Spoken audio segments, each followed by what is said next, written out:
Hey, Shalom. First, I'd like to give all praises, honor, and glory to Yahweh. Bahashim Yahweh Shai, Bahashim Rakakadash. Yahweh, who the world really calls God. Yahweh Shai, who the world really calls Jesus. Want to give a double honor to the apostles of Great Millstone, who are serving this truth. Want to give a peace and blessings to the Akim across the four corners of the earth, who teach this truth from which to let to do. So it's going to be a quick video. Lord, one of the videos edifying. Lord, I can get some from this video. Quick video through the Spirit. I'm going to grab a couple of precepts here. And Wisdom of Solomon, the second chapter. I'm not sure what I'm gonna title this, but it's gonna be somewhat based around like the mind of E, right? And that might be what the title would be, the mind of E. E is for Esau, right? And for those who are not familiar with Wisdom of Solomon, the second chapter, it gives you the breakdown, or it gives you the breakdown of the mind that these elite heathen have in these, basically the mind that these heathen have. You know what I'm saying? And especially those who are in power. And this is what you don't know because your pastor haven't taught you this, your deacons, your bishops, even, these other Israelite groups, right? You probably haven't been taught, the mind of your enemy, man. You know what I'm saying? You heard about who your enemy is. You know who your enemy is. I'm talking about you other Israelite groups. But do you really understand the mind of your enemy? And the reason why I ask that is because you got these niggas walking around marching in buildings as if they're some army or they have actual power, and they don't. And it just makes me question, do they understand what they're involved in? Do they understand their enemy? Do they understand, why the scripture said the weapons of our warfare are not carnal? You know what I'm saying? Because we have to wait on the Lord. The scripture said vengeance is his. You know what I'm saying? Not you taking upon your own. Do you understand that scripture say, be wise as serpents and harmless as doves? See, it's not about what you can make it look like. Because in the time to come, you're really going to have to be what you say you are. Okay? So, do you understand the mind of your enemy, man? That might be the title. I don't know. Okay? And if you don't, then here's a couple precepts to get you acquainted, okay? As a matter of fact, I'll also pull it up in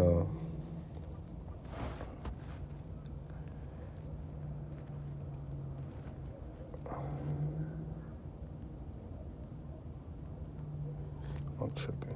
I gotta go up here.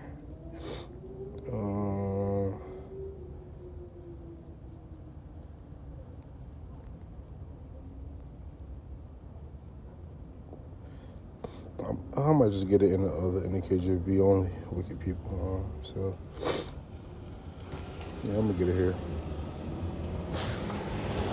This is Wisdom of Solomon 2:1. It says, "For the ungodly say reasoning with themselves, but not aright. Our life is short and tedious, and in death of a man there is no remedy. Neither was there any man known to have returned from the grave." Now look, this is the mindset that the people have, and this issue is what? That yellow spirit. You only live once spirit, right?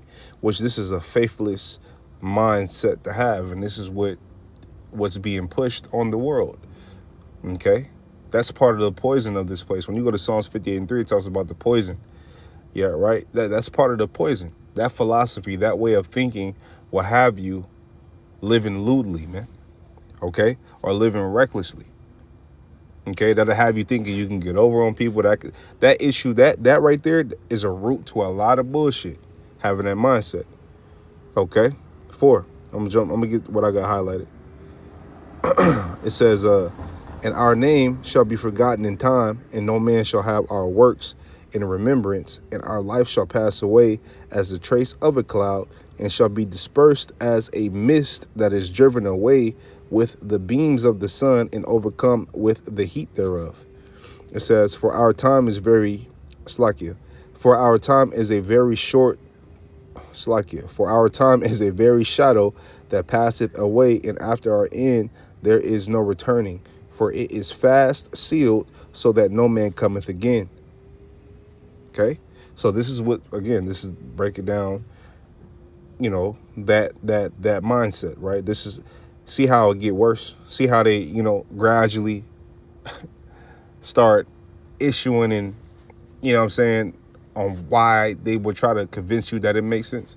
but it don't make no fucking sense when you actually have a spiritual mind. 6, it says, come on, therefore, let us enjoy the good things that are present, and let us speedily use the creatures like as in youth. I'm jumping down to 7. It says, let us fill ourselves with costly wine and ointments, and let no flower of the spring pass by us. So they live in greed. Okay?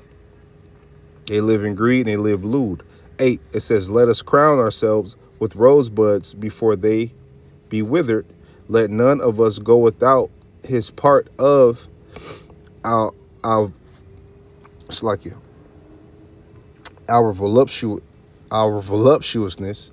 Let us leave tokens of our joyfulness in every place, for this is our portion, and our lot is this. Okay? And when you go to the blessing of Esau, right, what was his blessing? The fatness of the earth, and by the sword he shall live. Right? That's why it's insane to go against somebody who was blessed to live, bless, with the power, with the sword and to live by it. Okay? The only way you could fight somebody like that is having faith in Yahweh Shai. That has to be the base of your armor. That has to be the base. You know what I'm saying? That has to be what it boils down to. Okay? Is your faith in Yahweh Shai. 10. Go to 10. It says, let us oppress the poor righteous man. Let us not spare the widow, nor reverence the ancient gray hairs of the aged. Okay? So what? They don't have any mercy on people. They don't have any compassion, I should say. It's a lot. 11. It says, let our strength be the law of justice, for that which is feeble is found to be nothing worth. Therefore, let us see what it say in 10. It says, let us suppress the poor righteous man. Let us not spare the widow, nor reverence the ancient gray hairs of the age. Let our strength be the law of justice. Is that not their strength? They have a saying in the world, the only way to beat the white man is to beat him with his law. Yeah, that's a saying in the world, man. Why do you think they changed the law so much, man? It's like you got to ever keep up with the motherfuckers, but you can't. Okay, 12, it says, therefore let us lie in wait for the righteous. And this proves what? That this is his time to shine. Why? Because he's living in his heaven, and the earth is at an all-time high as far as wickedness. Just look at the shit you see on your social media platform. Look at these women. They're out of order. A whore is being celebrated, man. Since when in history was a whore that was a good thing? That was a fucking that was something to be, a whore was just, held in high regard. Right? When has that ever been the case in history? Besides now. See, now a whore is held in high regard. A whore is praised. A whore is looked after. Everybody wants the whore. You know what I'm saying? If all you could fuck was whores back then, and you was man, you wasn't, come on, man. You wasn't shit. If all you could fuck was whores, see, you really something when you have women that is subject to you.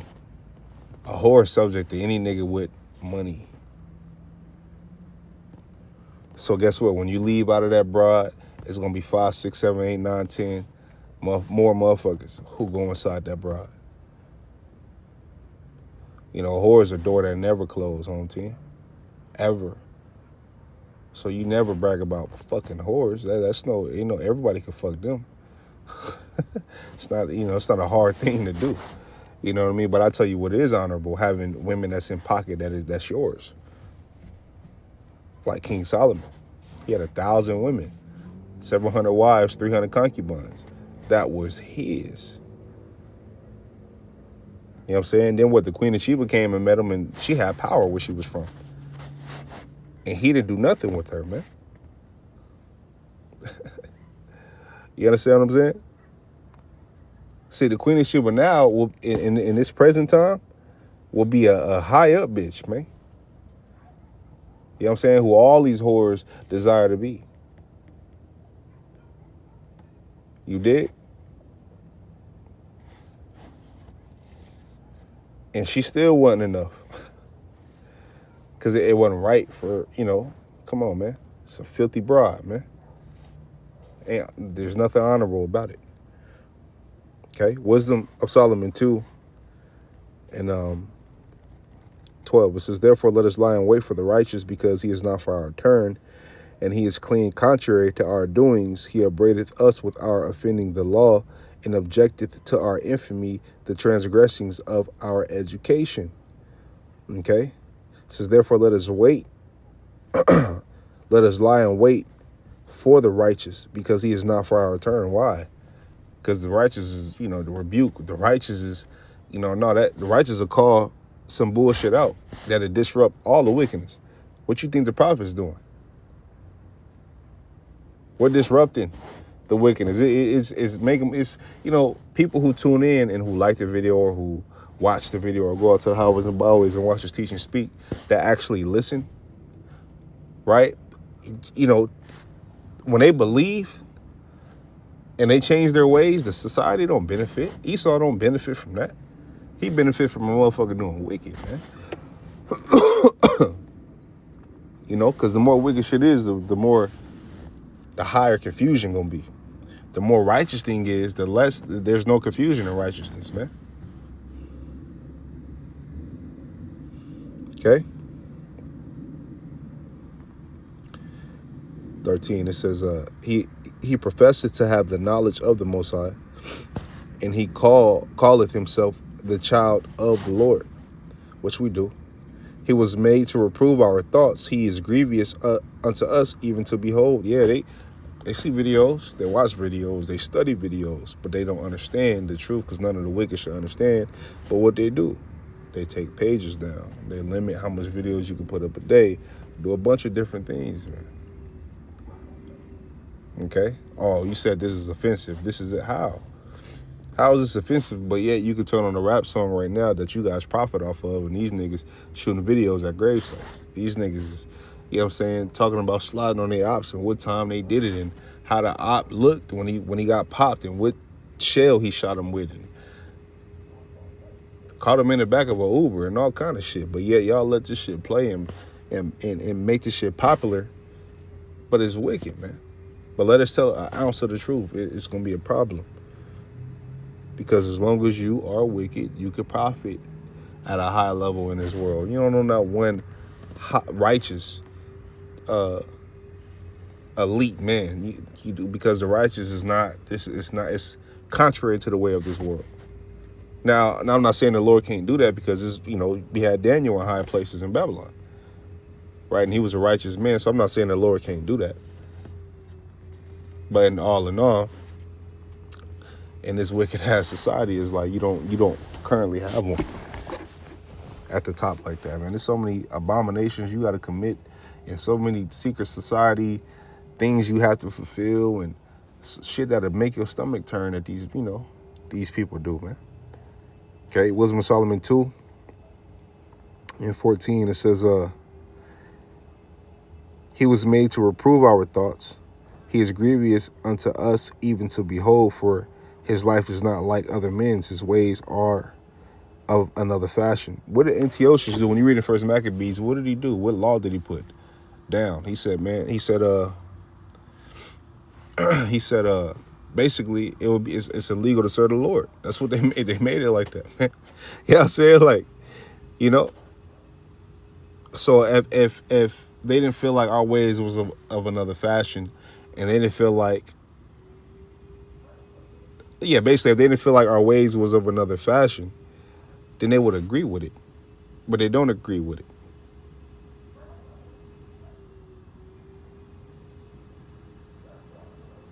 Okay? Because our ways is of another fashion. It's not according to this world. The scriptures say, well, you are illuminated. When you go to Hebrews 10, you go to 31 on down, it talks about, those who are illuminated, that got the truth in the midst of darkness. Okay? 16, it says, we are esteemed of him as counterfeits, He abstaineth from our ways as from filthiness. And we do. As soon as we came into the truth and got enlightened and became illuminated, right? We started, oh, okay, this is actually bad. Oh, committing adultery with another man's wife is actually a terrible thing. But it's praised in this world. But ain't nothing honorable about that. You know what I'm saying? Women going to commit adultery on their man. Ain't nothing honorable about that, man. But it's praised in this world, man. Ain't nothing honorable about you having, or a man having access to you. All these men having access to you. Ain't nothing honorable about that. Ain't nothing honorable about, moles. Come on, man.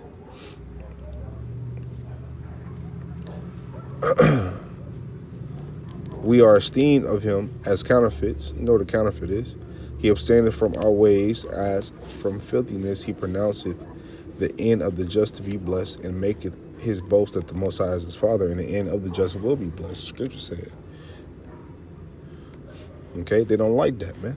Which clearly, telltale sign, they don't believe, nor do they give a fuck. Man, they never gave a fuck. Look at the history and see if Esau ever reverenced any. Did he ever?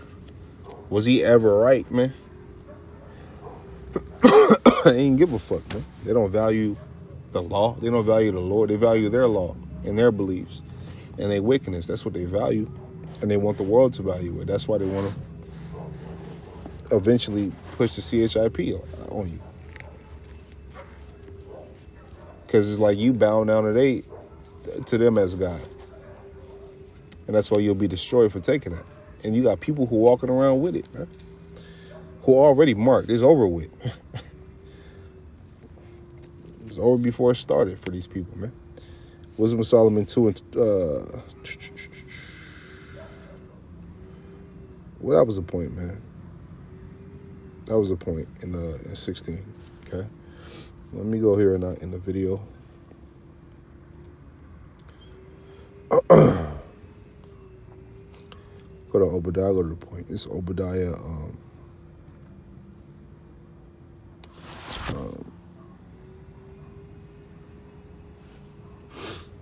I want to start at, man. I'll go to 10. It says, for thy violence against thy brother Jacob, shame shall cover thee, and thou shalt be cut off forever. Right, so you got a people, well, scripture says Jacob have a love, Esau have a hater, so you got a people that's going to be esteemed. You got a people that's going to be cut off forever. Okay?